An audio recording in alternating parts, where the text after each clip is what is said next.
If you spent any time on dating apps, you know, it's a bit of a dumpster fire. Like, you want a relationship, but in reality, it's a lot of wasted time, a lot of wasted energy, a lot of texting, a lot of boring dates that don't go anywhere. However, there is a healthy and productive way to use dating apps to find a relationship. In this video, I'll show you how. So welcome back to the channel. I'm Dr. Thomas Smithyman. I'm a clinical psychologist. I wrote a book about dating anxiety, and I also met my wife on a dating app a few years ago. So I believe I have some things to say on this topic. We can use the apps to work for us. We just have to do things differently. The apps get the basics of human psychology backwards. For the entirety of human history, when it comes to like connecting romantically with people and falling for people, the way it has always gone is that we come across somebody in real life, there's a spark, there's some chemistry, and then that makes us want to choose to spend time getting to know them. The apps flip this around and they ask you to invest all this time up front in order to finally, after a while, get to where you are in person and you see if there's a spark. If you've used dating apps, I'm going to assume you've had the experience that I've had and many of my patients have had, which is where you invest tons of time and you show up and within 5 minutes you're like, nope, absolutely not. Meanwhile, you just spent 2 weeks getting to that point. In contrast, if I talk to the person who's next to me in line at the coffee shop, I have had an interaction and I know whether there's a spark or not immediately. And I have skipped 2 weeks worth of barriers. How to use dating apps in a healthy, productive way. The first thing and the biggest change is a mindset shift. The apps are a screening tool, nothing else. A lot of people will use dating apps as a way to try to get a lot of approval or get people to like them.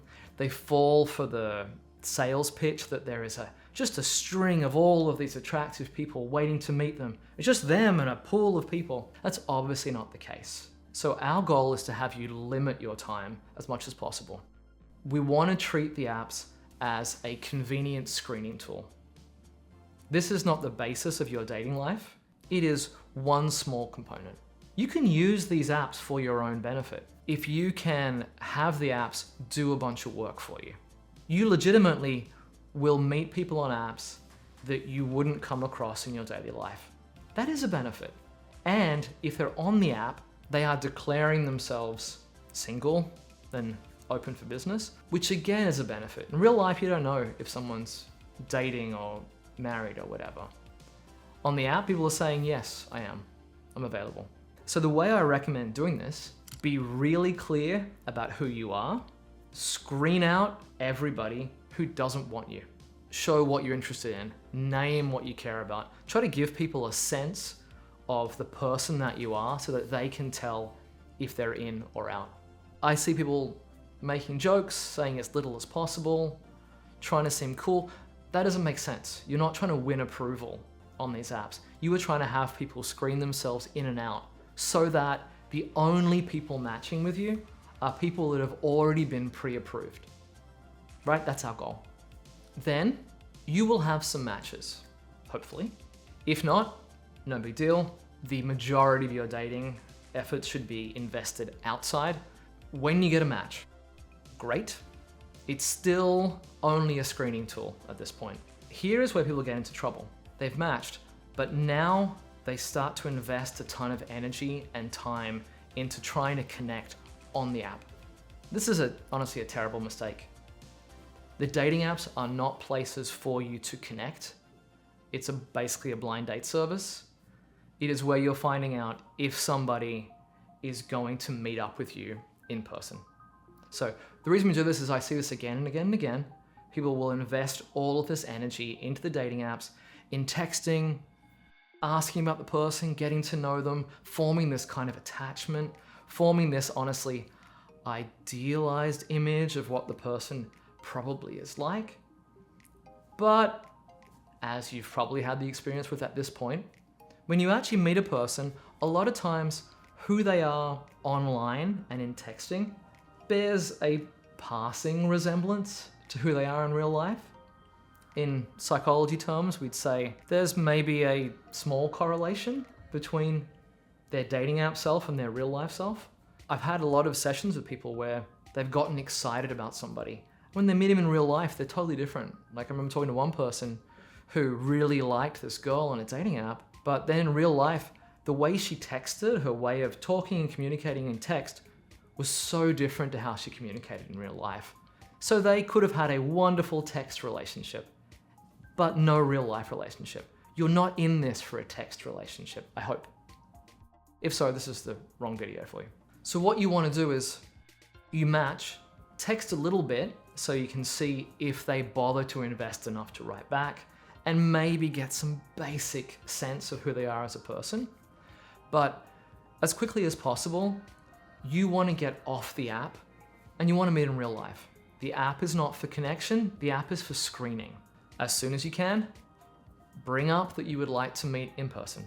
One of the traps of dating apps is where you are getting rewards and reinforcement within the app, meaning you feel like you're connecting or you're getting approval or validation or something inside of the app.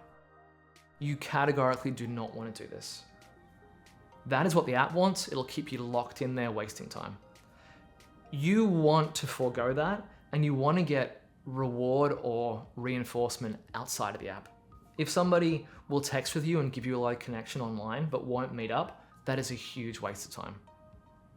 There's this idea that comes out of sales that I think really applies in the dating world with apps specifically, is you want to get fast no's and fast yeses.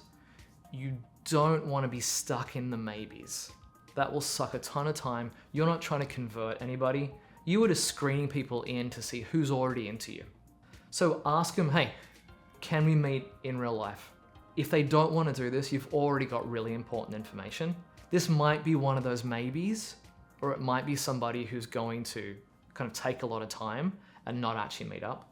In its extreme form, you've got the TV show Catfish, so we don't want that. If the person says yes, the last thing I want to really push is that you do something I call a pre-date. This is what I always used to do. I realized pretty quickly that if you went out on a date with who is essentially a stranger and probably has very little in common with you and you have no idea if there's a spark or if you like them at all, if you've agreed to a date, then you're kind of stuck with them for a while. And that's a big waste of time and energy. So instead, what I want to do is kind of bring back in the basic human psychology I mentioned at the beginning, which was this idea of people meet in person, they see if there's a spark, and then they decide, do I invest energy and time into this person? So I advocate for inviting people to pre-dates. I would love to normalize this. You don't have to call it a pre-date, but what this really means is don't have a big event or an impressive thing or a dinner or something. Invite the person to coffee or for a walk, something that is minimal investment of time on your part and their part. And the whole point of it really is to see, is there an in real life spark? Is there an in real life connection?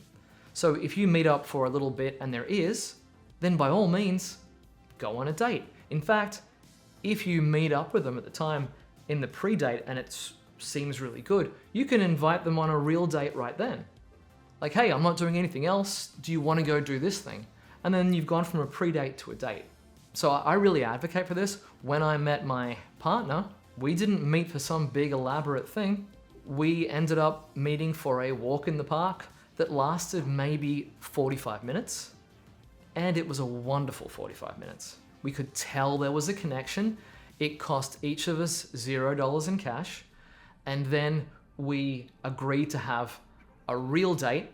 And from there it went wonderfully and now we're married. Very happily. So one of the other perks of doing a pre-date is it is cheap or it costs no money. Not only is it cheap on time, but a coffee doesn't cost very much, even in New York City. I would never have met my partner if I had not been on an app. So it can work. You just don't want to fall into the trap.